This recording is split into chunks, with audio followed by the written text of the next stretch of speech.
Hello and welcome to Chicago Humanities Festival live on YouTube with Cameron Esposito.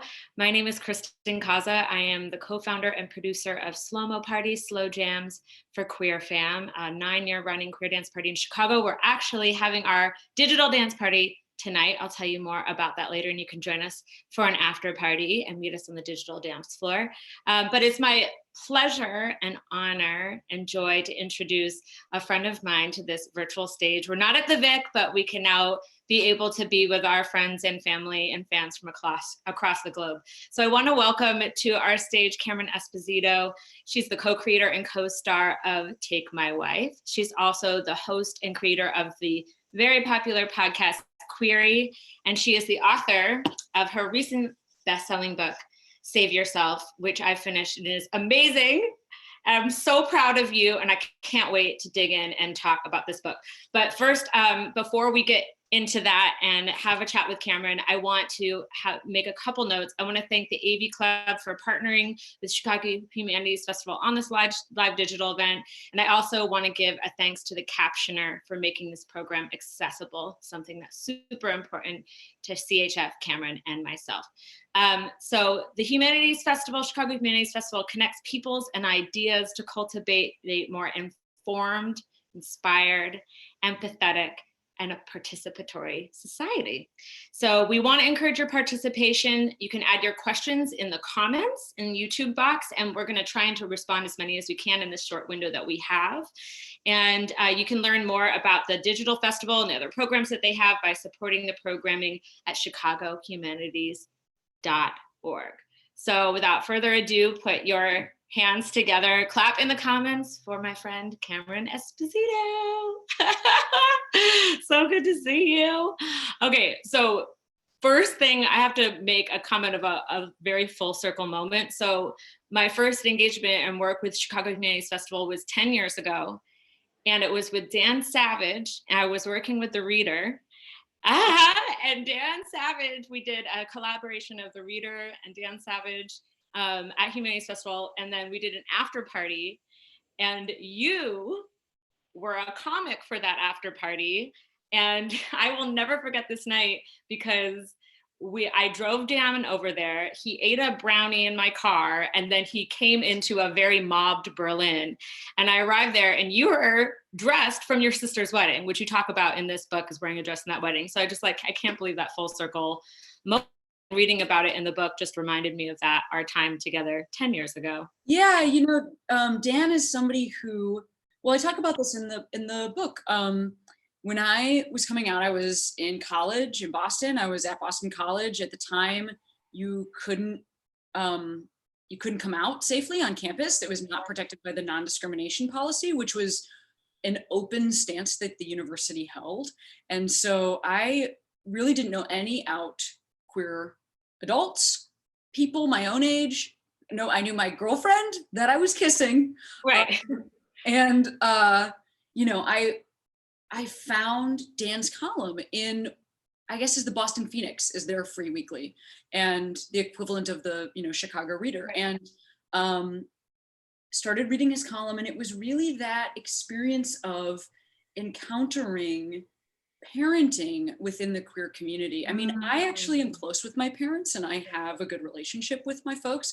Right. And I also think that as queer folks, we have a history and we have a culture, and we need to be parented by queer folks too. Sometimes even queer folks who are younger than us. Yeah.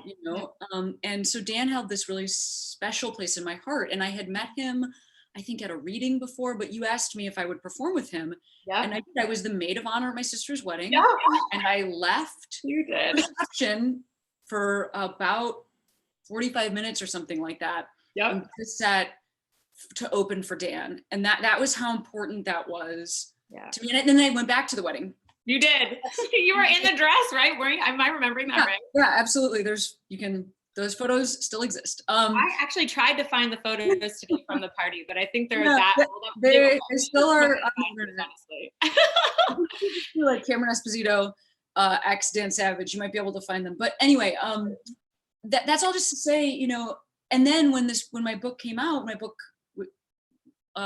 was published a few weeks ago, Dan is now somebody that I've had a relationship, an ongoing relationship with over the years. And he came and did an Instagram live with me and congratulated me on the book. And, joined me from his home, and I've been a guest on his podcast. He's been a guest on mine. And it really is true for me.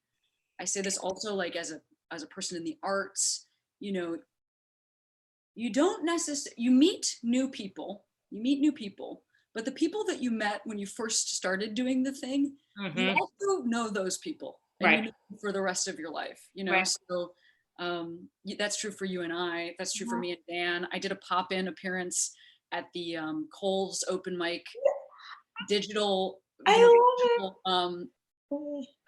Zoom that they had last week, and they didn't know I was coming, and I just had saw last minute that it was happening, and I popped in and they gave me a quick set, and I got to see a community that still is a community for me, Alex Cuman and Coleman Bryce and the folks who now run that mic that I started 10 years ago. So for me, it's like communities are long lasting. So thank you to Chicago for inviting me home for this.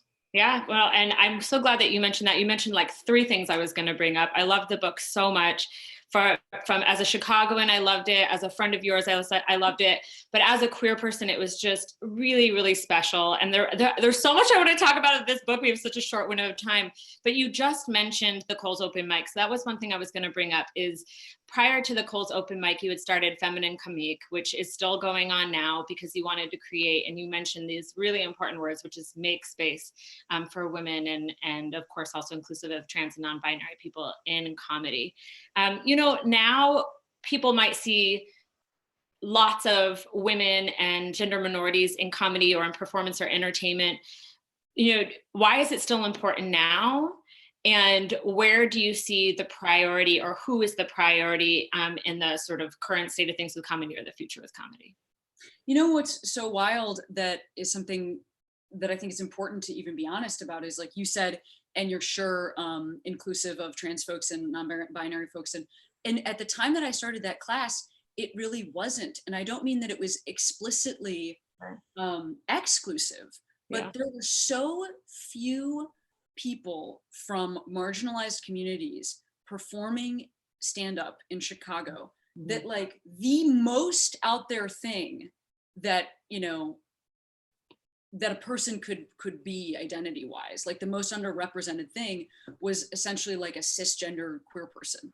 Like I knew one other, Bill Cruz was working at the time and had been working prior to me, Jessica Hallam, but it was not a thing. And also just in terms of, it was massively dominated, by men. And so I say all of that because like, when I come home to Chicago, one of the things I'm most proud of is the way that I took some space that really needed to be taken. And then, and this is my like biggest motto is, as a human, held the door open for then other people to follow after and do the things that I didn't even know needed to happen yet. Right. Cause like, I just filled the need that I saw, which was like, I saw, a need for more women to be nurtured through writing their first 5 minutes of stand-up, which is what that class does. I partnered with Mark Geary, who still runs an amazing show in town called the Lincoln Lodge, and created that class. And in the time since, the people that followed me, because I then handed them the reins to that class and said like, here, you make money from this, here, you make community from this, you teach, they have expanded things. And like, I really think that as artists, that is the greatest gift that we can give our peers, is to like make the biggest splash we can think of and then pass the reins. Yeah, absolutely. No, I agree completely. And I think that's oh man, I wish I knew about that Cole's open mic. That's amazing to have a full circle moment like that. That's so cool. Still running, so go on Wednesdays because it's running. That. So and this is another thing I was going to ask you about. I mean, you and I have actually seen more of each other in the last few weeks than we have in a while, and you've been super active online. And of course, you've got a book to promote.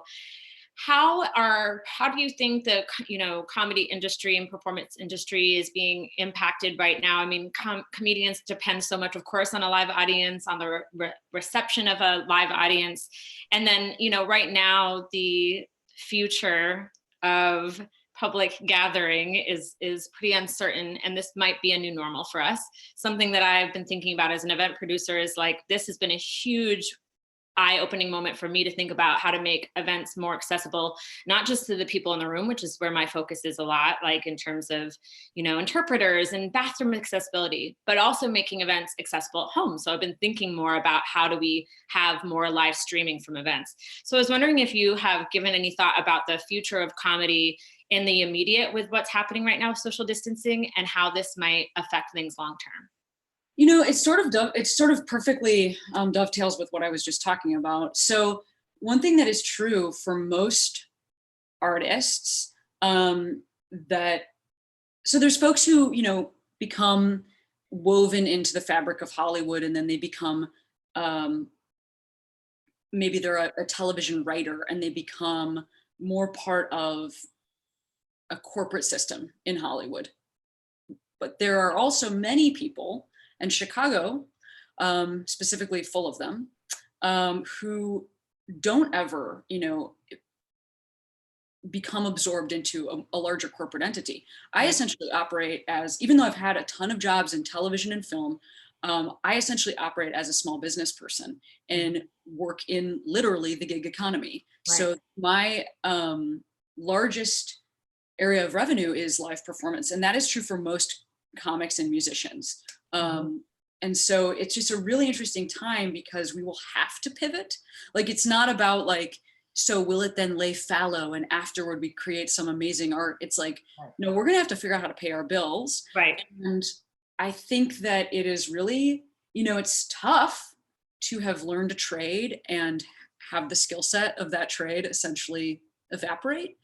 But it also is going to be this time of great innovation. Right. And also, like, in many ways, live performance as the cornerstone of a comic's career has been massively impacted by the democratization of the internet anyway. So like, you used to have to open mic and then feature, and then, you're slogging on the road carrying your own CDs, and like, that's not true anymore. Like, you can get hired on SNL off of like your videos that are fucking hilarious. So this is going to be a really interesting time because artists will need to rise to the occasion. Our livelihood actually depends on it. Yeah, right. I mean, yes, I feel that deeply. And I agree that I think right now, though, creative people are always going to be creative. Creative people will create, and especially in these times. And I think in particular, underrepresented and marginalized communities have always gone through struggles together, which is, both something that is painful, but also like a really beautiful reality. I want to talk a little bit also, make sure we chat about a few things about the book that really stood out to me. You were talking about before with Dan Savage about having these parental figures, having guides, or having parents and family members who are supportive. And one of my favorite parts in the book, there's a lot of things where I was like, wow, ding, ding, ding, so on the money. But you talk about your parents being like, what do you mean? There were no sides. You were just like us. And you reference Kidoween, and you talk about the characters that you dressed up for Halloween. And I'm sure so many people, queer people tuning in right now, can relate to this. The ones that she shared were Charlie Chapman, was it Robin Hood? Charlie Chapman, Garfield. Yeah. A pirate. And what's it? Robin Hood? The pirate. Yeah. But I mean, I just love that. And I think that that's, it's very endearing for us to think about that now and post. But for parents out there, or family members or friends who might have children in their life that are wanting to be creatively expressive in this way, and maybe in a way that is perceived as not the gender norm, what do you have to say to those parents, and how can you be encouraging to them? Wow, that is such a good question. In this particular area, like what I would say maybe falls under the category of gender patrolling.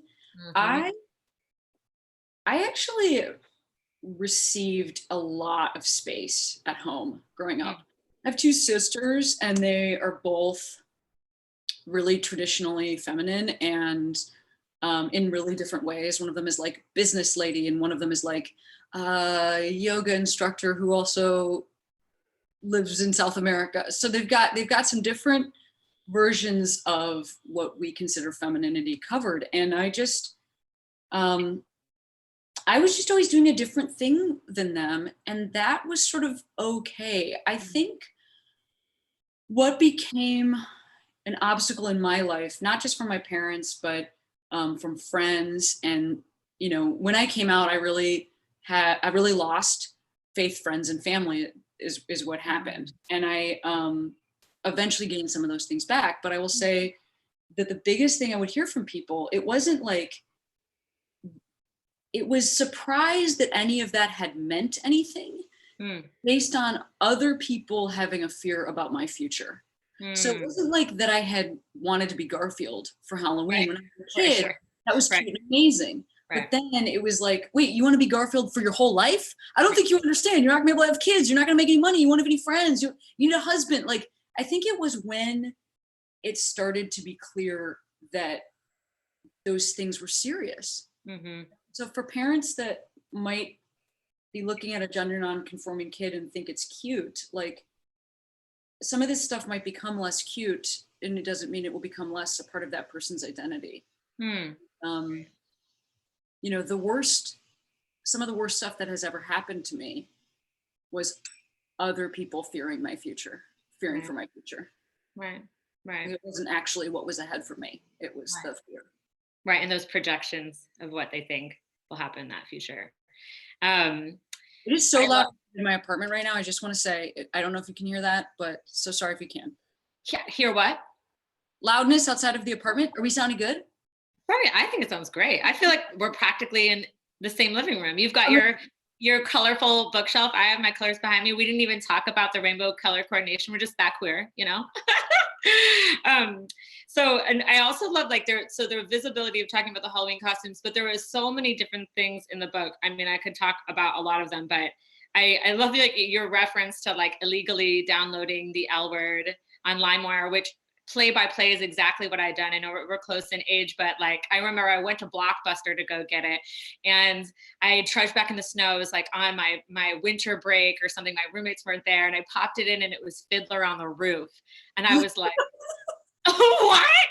And so I ended up going on LimeWire and downloading the L Word, but we all know, like, the community of the many problematic things about the show, but how important it was for visibility. And I love that you made that reference. And then also like the Diesel Cafe coffee shop in Boston, you just wanted to walk around, which I feel like was, Tease or other places we had in Chicago. Now we're in 2020. There's like so many more TV shows. There's so much more representation. But then you also reference in the book, like, very recently, like getting called a dyke in the street by someone who has no agency to say that to you. And you've also mentioned that at the end of still many of your shows, people will come up and say you're the first gay person that they've met. So, where do you think that we are in terms of that visibility, and why is it still really important to be talking about and advocating for LGBTQ, identity and acceptance and celebration? Well, first of all, I do want to say that my life has taken some very strange twists and turns, because when I was I wasn't even illegally downloading LimeWire. I've never known how to use one technological thing in my life. Miracle that I'm on Zoom, an actual miracle from God. But my girlfriend had illegally downloaded it, and I had Eileen Shaken, who originally created the show, on my podcast a couple years ago, and like apologized to her, and she was like, "Hey, no problem. Like steal it if you need to steal it." And I think I just mentioned all of that because, like, the path that I thought I was on as a person from Chicago, who then was like super challenged with realizing my identity in Boston. And then, like, I never thought that I would ever, like, there's the new L Word now that like is filmed not too far from my street. I never thought I would end up being part of the thing that's being represented. Another full circle. Even while, working in this field essentially since I was 19, like, I still feel a part from, not necessarily a part of. Those early things, those early feelings of, oh my God, I'm not like my family. Oh my God, I'm not like my community.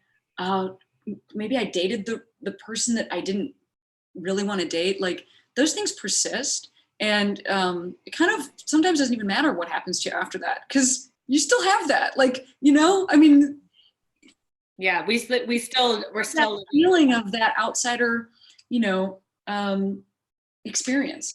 And so that will always make, and by the way, I also assume straight people have that, you know, like I assume everybody has an experience where they feel like an outsider.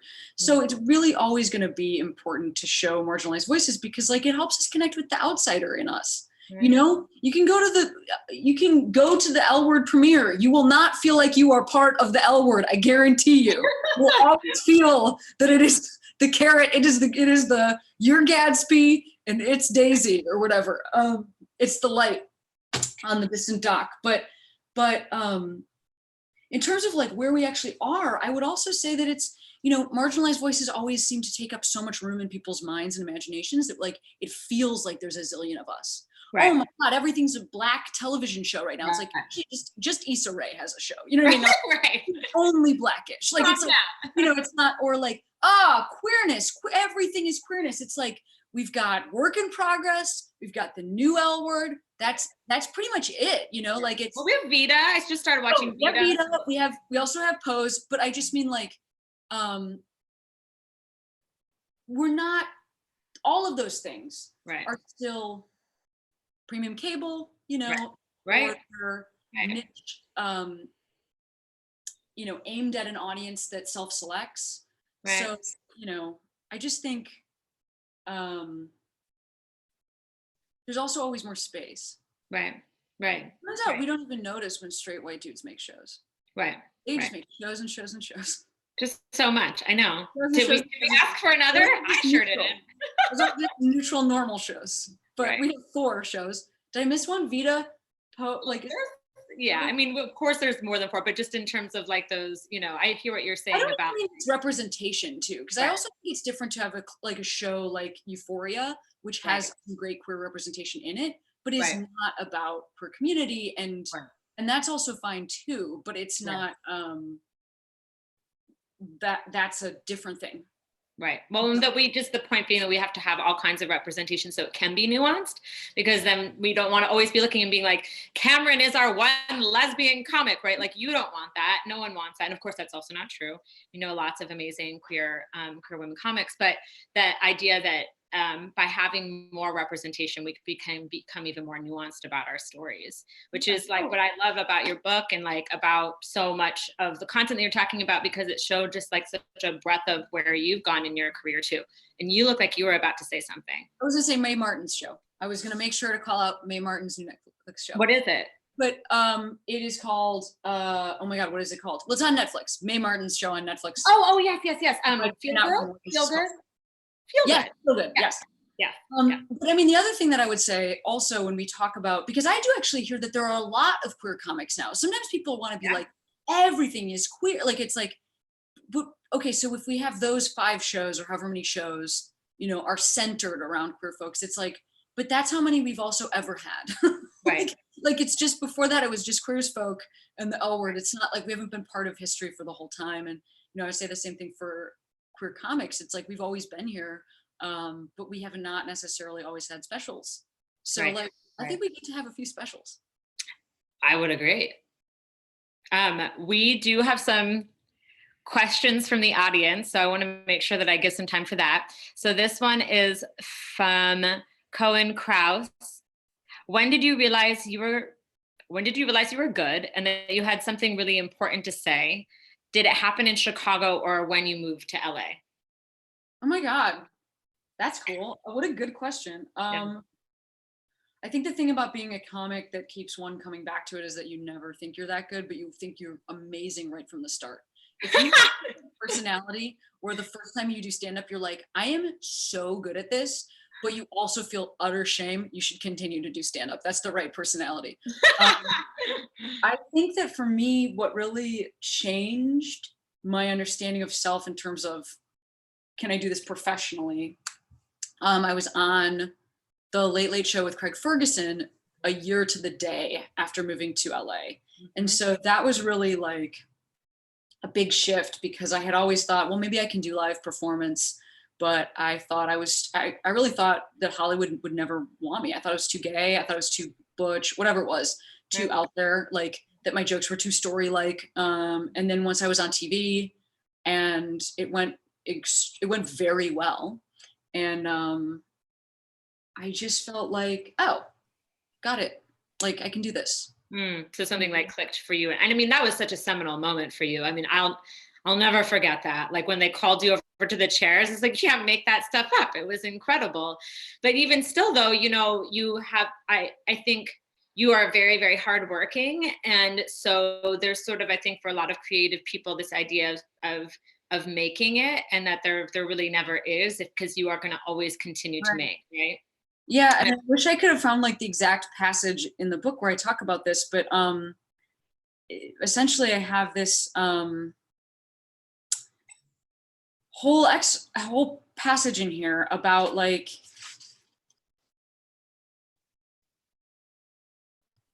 I wish I could actually find this. What was it? I just plowed through the book again last night, so maybe I can find it. Do you remember what it was in reference to? Here we go. I found it. Oh, nice. Oh, we're getting a spontaneous reading from Cameron. Yeah.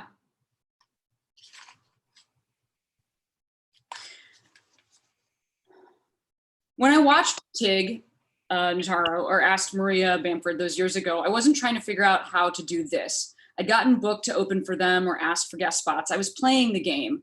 What I wanted wasn't to help figuring out how to do stand-up. I wanted to level up, become viable, Pinocchio myself into a real comic. I wanted to know how to do what I was watching them do. I wanted to know how to do that.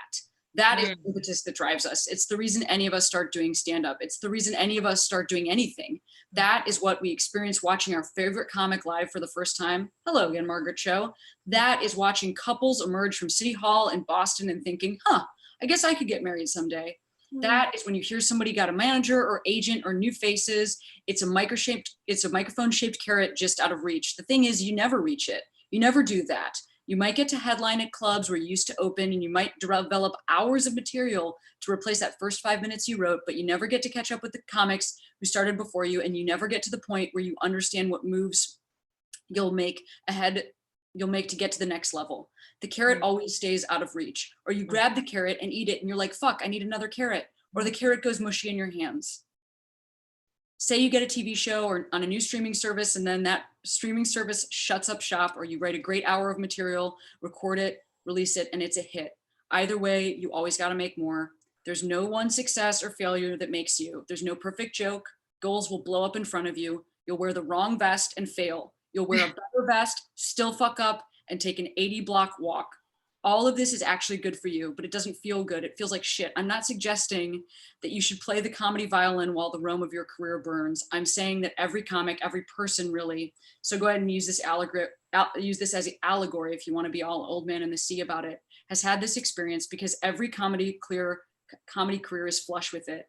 If you get every new face or fresh buddy or best 30 under 60 female dog impersonators, how will you ever recover when you're openly booed and get your own TV show and then it's abruptly canceled, or your brother-in-law makes up with all the cash from your sold out Madison Square Garden run? Every comic I respect has failed massively, picked their shit up and moved forward, and they'll continue to do so. It's not about getting beyond the failure. It's about outlasting it.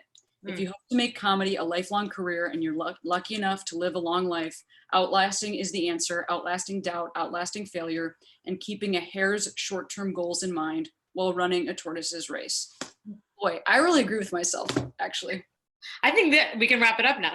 Oh, I love that. I mean, I think that's really true, is that, you know, I like what you said about outlasting it and outlasting the quote unquote failure or the doubt. And also, like, you're in a business where you're making material, right? And that you can source from your life experiences, which is a great segue into a question from Chicago Humanity Festival's very own, my dear friend, the incredible Allison Cuddy. Allison! Yeah. And she would like to know, she's bringing up something I'm glad that she brought this up, because you just referenced faith, friends, and family, right? When you were saying you're right, losing the faith, friends, and family when coming out. She said, you say you lost your faith coming out. Have you found your way? Have you found your way back? And if so, what does that look like for you? And this will probably be, we might do one more if you want to stay on for a little longer, but this might be one of two last questions. Sure. I mean, I just have to say, first of all, Allison Cuddy is somebody that I once went up to at an audience at a show and recognized. She was at the time one of my favorite voices on WBEZ. And I feel that perhaps most people did not know what her face looked like because she was a radio personality, but Cameron Esposito always does her homework. So I was like, pardon me, Allison Cuddy, Miss Cuddy, you're fantastic. You know, I am still, one thing I know for sure is that I absolutely believe there's a fabric to all of this, and that there's a spirit to all of this. One thing that I don't know will ever happen again for me is whether I'll have any sort of religion to go with my faith. Because my experience with Catholicism was that I was raised culturally Catholic and believed all the way. You know, I went only to Catholic schools and I was all in. And I had an experience that maybe some people don't have, who are sort of more, you know, oh, okay. Even tourists in their own Catholicism, like I was in. And so when I got to college and I found out like, oh no, this is colonialism as also patriarchy, as also like abuse. I just felt shocked. Right. And so I think that having that experience of being so let down by an institution will always, I don't know, I'm open to it not being with me, but so far it still is. That being said, the church, you know, doesn't necessarily get to be the holder of my beliefs. Yeah, absolutely. And thank you. And thank you for being so open about it in the book too. I think there are a lot of people who can relate to that. I related, like many things, to this book about your dad and the process you had with your dad. I definitely had very similar ones with my father, who said he would, you know, never talk to me about it again. I was really afraid of being cut out in school, off school. I was in college as well. So, you know, it's a journey. And I think that that's something that's really important for all of us to remember. And you remind us of that in your book, which, you know, a lot of this book, Save Yourself, is about life leading up to around the time in LA, which was surprising to me. I really appreciated that because, you know, I'm sure you could talk about for a long time all the fab things you've done in the last few years. But this is really, I think, very much sort of really helps us understand you better, understand your approach, especially in recent years, as you've, I think, been very brave to take on some really serious issues with rape jokes and the other things that you've done, and also being an advocate when you use that project for RAIN. So thank you for everything that you do to be an advocate, Cameron. I'm really proud of you. I'm so proud of the book. A bestseller during a pandemic. You were supposed to go on tour. We were supposed to be at the Vic Theater today, which is, you know, I'm sad about because we wouldn't get to hang out, but I'm glad to see you online instead. It's been really, really lovely. I'm sure we could talk forever. I know there's a couple other questions for a few minutes over. Just make sure to say one thing before I forget, because I will forget. One thing that has been really important to me is that the book is a bestseller at indie bookstores. And so that is just something I want to make a huge pitch for. In Chicago, Women and Children First, you know, City Light, like you've got great bookstores there. And many of them are still shipping. Or you can also use this service that I did not know about prior to this, called Libro.fm, to buy an audiobook that also the proceeds benefit your local bookstore. So you can go. Are you reading that? The audiobook? Is it you reading? Yeah, it's me reading the audiobook. So you can also buy the audiobook on Audible. You can also buy the book on Amazon or anywhere. But if you go indie right now, what you're doing is supporting the community that will hopefully be there when we all walk out of our doors at some time in the future. So, or, you know, or resume life in whatever way. So I just want to say that that's a huge pitch. And you have that on your website too, is that right? It's all over my social media, but yeah. Libro.fm, super easy, libro.fm, or go to your local bookseller. Women and Children First was my partner in Chicago. Of course. We love Women and Children First. I don't know if they are shipping or not, but any way that we can support them is so important as an institution in Chicago. And it's a best-selling book. It's fantastic. And you have been doing some online Zoom conversations. Is it over or you have one left? We've got one more tonight. One more. Okay, tonight. So if you're enjoying this conversation with Cameron, you can hear more from her tonight. Can you tell us about that? Yeah, it's at 6 p.m. Pacific. So that's in just an hour and a half.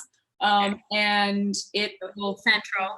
Yeah, and it will feature Andrea Gibson, Vivek Shraya, T. Kira Madden, and Samantha Allen tonight. And I've had amazing talks with folks like Roxane Gay and Carmen Maria Machado and TV Quinn. Tonight's gonna be incredible. Yeah, they've been really good talks. So after today, after our talk, after your chat tonight, where can we catch anything else from you? Do you have anything else in the works? Not that you need to be pressured to do so, but I always have stuff in the works, so don't worry. I'm hustling behind the scenes, but really, I think the easiest way for us to all stay in touch right now, I wish there was some different answer, but is social media. So following on all socials, I'm trying to post everything that I'm doing, and there is hopefully more to come. I'm in a scheming stage. I love that. I really do, as much as this has been very frustrating at times, and I don't want to spiritually bypass the really huge challenges we're all facing with this, but it has been very cool to see the incredible resilience and creativity that has come out of people. I mean, you and I have talked more this week than we have in a long time. It's been so nice. I mean, I know a lot of people have had ability to connect and chat with people and do creative shows like the one that you were talking about with the Cole's open mic tonight. My party Slo Mo, it was 9-year running queer party institution in Chicago. We've never canceled. It's at the Whistler, where of course you have done lots of things, and we moved it online when the pandemic hit. We're going to be in an hour when your show goes on, not to make people choose, but it's the internet toggle back and forth as we're all doing. But we moved our party online, and it's of course not the same to be in the same room with a dance party and with a DJ and the people, or with a comic on stage. But I think everyone's just so appreciative that we have the ability to access art and entertainment in this kind of way. So I know that you agree with me, Cameron, that supporting artists, especially independent artists and makers, the independent bookstores, the independent artists, the musicians, the party promoters, all the people that are putting content out there online, to make sure to support them. If you can't financially, it's great to support via social media. And I know, Cameron, you are at Cameron Esposito pretty much on all things, right? Yeah, so I recently got a TikTok. You did? I remember when I am on there, but that's very funny. But here's what I'll say about what you just said. I hear you, and I so commend the excitement that you have in your joy for what's going on right now. But I am so tired. Oh, fucking I am tired. I'm tired of learning new skills. I'm tired of it. Every day. I mean, having to just try to sort of figure out this is impossible. So I just want to say, thank you for saying that. Yes. Just want to say openly, this is impossible. No, I appreciate that. I even had sickness in my household, and stress about canceled work, and the shit that I'm dealing with is not even, so many people are dealing with other monumental things. And it's I feel so sweaty all the time. I do these events and it's fun and it does feel like connection. And I get off the thing and I'm like, what even was that? I just feel so tired. Yeah. And eyes hurt from staring at the computer. And I know. And it's great. I think it's great, and I hate it. I hate this, and I'm so grateful to Chicago communities for having me. And don't ever ask me for anything again. Not you, but the world. But by the way, I'll be back here in 5 minutes. Right. That's now. I'm gonna change my shirt. I'm gonna try and find a different part of my house. No, I actually really appreciate that you said that. It's great note to end on. We hated it by no. I am really glad that you said that, because I think that my joy and my enthusiasm is real. and I think also just as an observation to see the creativity, but personally, I mean, as a, I feel caught in between, and I'm sure that sounds like you relate to this, between feeling compelled, like personally wanting to compelled, as well as some obligation as like a leader and as a maker to put work out and to try and engage people and connect people. And then being really exhausted, feeling inferiority complex, because, I think what people forget is everyone can see right now I'm in my living room, you're in your living room. We probably both tried to find the like cutest, cleanest part of it. There's crap all over this table too. We don't have sets in our house. We don't have sweeps for backdrops. We don't have audiovisual. We don't have teams. And I do like the unifying part of that, but I think it's so important for people to remember that artists and people who are putting themselves out there, especially on live when like you can't troubleshoot anything, it's really vulnerable and it's really exhausting. And that's why I mentioned, being able to support people if you can financially. This event is supporting Chicago Humanities Festival, which is a nonprofit. Of course, Cameron and I, the plugs, Cameron Esposito, Kristen Kaza, Slo Mo Party. We're out here. Cameron and I are both contractors. It's a very daunting future that we don't know what it means for people like us who 100% basically depend on audience input and ticket sales and participation and sometimes sponsorship, but usually audience participation and ticket sales. So I'm with you with that.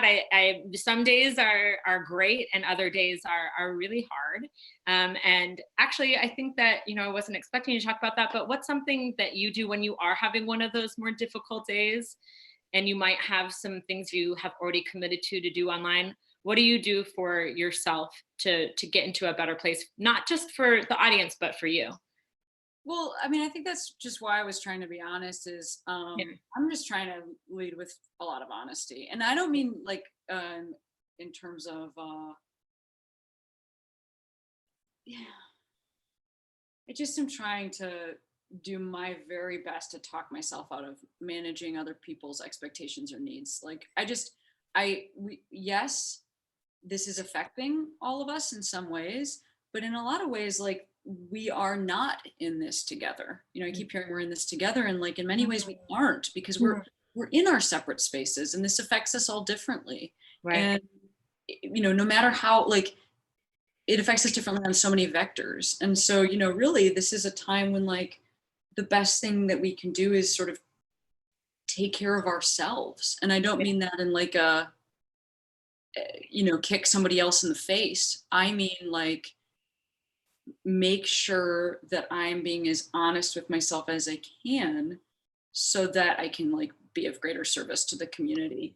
And, so that's really why I've been continuing to create work, is to stay sane. Mm-hmm. And I think, I just think this is a time to have real conversations with your friends, and just real conversations on the internet. And, we don't need to only show the bread making, we can also show the like absolute delirious eyeballs, and it's all of it. So yeah. No, I appreciate that. Such a beautiful note to end on. I'm really glad that you said that, because that is the reality. I think we can hold both and remember that this is uncharted territory, but I'm so appreciative of everything that you've been sharing. I think, I'm definitely not going to use the phrase everything happens for a reason, because for all the reasons why it's not okay to say something like that. But I do think it's incredible what you've done while this book has come out and you weren't able to do your tour. So everyone who tuned in to hear Cameron and I's conversation, you can hear more from Cameron on her last Zoom show tonight. You can join me and my party, Slo Mo Party Slow Jams for Queer Fam, is a queer party institution in Chicago. Allies are welcome as well. Information for that's at slomoparty.com. And that's 8 p.m. Central on Slo Mo Party, SLOMO Party, Instagram, and we'll be Zooming as well. And then I also want to make sure that we give a really big thanks to the AV Club for the partnering on this digital event, everyone in this conversation, everyone who made this conversation possible. I also want to give shout out to the ways that Humanities Festival put this together, with these producers sending us little Zoom notes and being very professional about everything. Please support Chicago Humanities Festival. You are able to watch this for free, but they appreciate tickets and donations. So you'll want to make sure to support and follow Chicago Humanities Festival for that. And I also just want to give a really hearty thanks to all the healthcare workers and all the workers who are on the front lines that have jobs that put themselves at risk. We appreciate you. We're grateful for you. And we also want to say thank you to everybody who is able to stay home and save lives. And we hope to be seeing more of you. Cameron, congratulations, my friend. I love you. I'm so proud of you. And we'll probably be chatting on the internet again soon. Who knows? I want to make sure, yes, I think I got everything in. One more shout out for chicagohumanities.org/donate. We want to keep supporting Chicago Humanities Festival. Your support for them allows them to continue to do this kind of content. Cameron, is there anything else that you want to share with the audience? No, I just wanted to thank the Chicago Humanities Festival for having me, and just to say that, yeah, that is really how, I'm making through, is that it turns out that, like I said earlier, we do know each other for a real long time. And so I feel very happy to have like the whole festival even offer this time. I think I was there last year and doing a live show. And so anyway, that is something to say, whatever you can do to keep the places that you love afloat. Right. Everything that we can do. Sometimes it's not a money share. Sometimes it's a social media share. That's the incredible thing about all this online content. We all can take a role in supporting it. So support arts and culture. Thank you, Cameron, my friend. I love you. I'll be seeing you again soon. Have a great rest of your day. It's daytime here. I have a fake light on right now. Good luck with your show. Thank you, Chicago Humanities Festival. Thank you, AV Club. Thank you for everybody who tuned in. And Cameron, so proud of you, my friend. Keep doing great work. Love you. Bye, everyone. See you on the